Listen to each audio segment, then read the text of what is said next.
Minister रहे, ये भूल गए। इनके जिले की मुख्यालय की सड़क किसने बनाई? आपने बनाई? बताइए बताइए। फोर लेन किसने बनाई? बताइए माननीय सदस्य जी। मैं आप कृपया करके आपस में डिबेट नहीं करें। कृपया करके नेता प्रतिपक्ष पूर्व मुख्यमंत्री जी को ये बता दीजिए, ये 5 साल सत्ता में नहीं रहे, आगे 5 साल के लिए फिर विदा हो चुके हैं। 2027 में चुनाव आएगा, मैं तो यह मानता हूं कि फिर कमल खिलेगा, फिर आपका अभी कोई भविष्य इस समय नहीं है।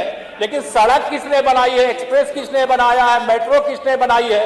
जैसे लगता है आपने सैफई की जमीन बेच करके ये सब बनवा दिया है। तुम अपने पिताजी से पैसा लाते हो या बनाने के लिए? तुमने राशन बांटा तो पिताजी ने क्या बात है? कोई बात है क्या?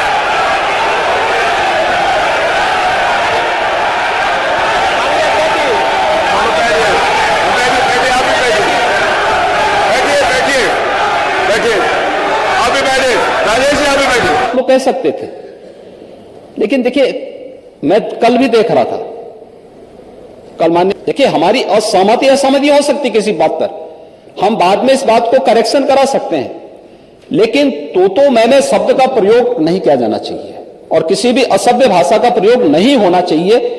अखिलेश यादव व विपक्ष एकजुट होकर आक्रामक नजर आए भारतीय जनता पार्टी पर विधानसभा सत्र में जबरदस्त हुआ हंगामा। उत्तर प्रदेश विधानसभा में बुधवार को जबरदस्त हंगामा उस समय देखने को मिला जब डिप्टी सीएम केशव प्रसाद मौर्य ने समाजवादी पार्टी अध्यक्ष अखिलेश यादव के कार्यों को लेकर एक दूसरे से भिड़ गए। दोनों नेताओं के बीच में नौबत तू तड़ाक पर आ गई। सदन में हंगामा शांत करने के लिए मुख्यमंत्री योगी आदित्यनाथ को दखल देना पड़ा। मौर्य के बयान पर भड़के अखिलेश। केशव प्रसाद मौर्य ने अखिलेश यादव के सत्ता के 5 साल बाहर रह चुके हैं, अगले 5 साल भी सत्ता की विदाई हो चुकी है, मुझे लगता है 2027 में कमल खिलेगा, अभी उनके लिए समय नहीं है। लेकिन सड़क, एक्सप्रेसवे और मेट्रो किसने बनवाई? ऐसा लगता है जैसे सैफई की जमीन बेचकर सब आपने बनवा दिया। डिप्टी सीएम के इस बयान पर अखिलेश को गुस्सा आ गया और अपनी सीट पर उठते हुए पूछा, तुम अपने पिताजी से पैसे लाते हो?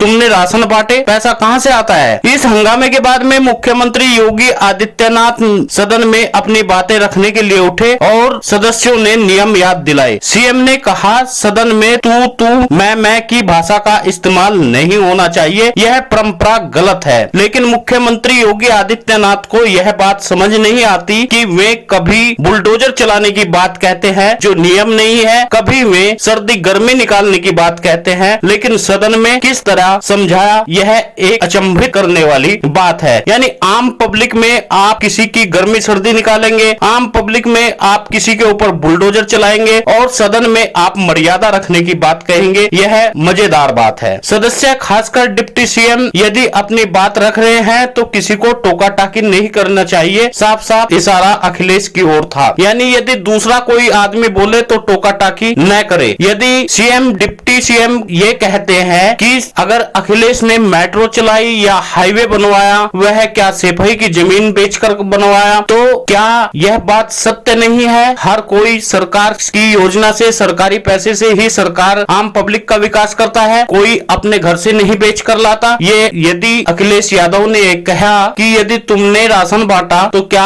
अपने पिताजी के घर से बेचा था, तो इस बार केशव प्रसाद मौर्य को भड़कना नहीं चाहिए था, यह किसी ने नहीं कहा। मित्रों, आप सभी से निवेदन है, आप वीडियो को शेयर जरूर करिए, लाल रंग से लिखा है सब्सक्राइब, उसे टच करिए और काला कर दीजिए, बराबर में घंटी का निशान है उसे भी दबाइए। जो इससे पहले इस सदन में होता रहा है उस चीज को हर हाल में रोकना होगा और मैं आपसे विनम्र अनुरोध करूंगा कि ये रनिंग कमेंट्री, बीच में धमकी देना, ये चीजें बंद होनी चाहिए। अच्छा होगा कि इस चीज को धन्यवाद।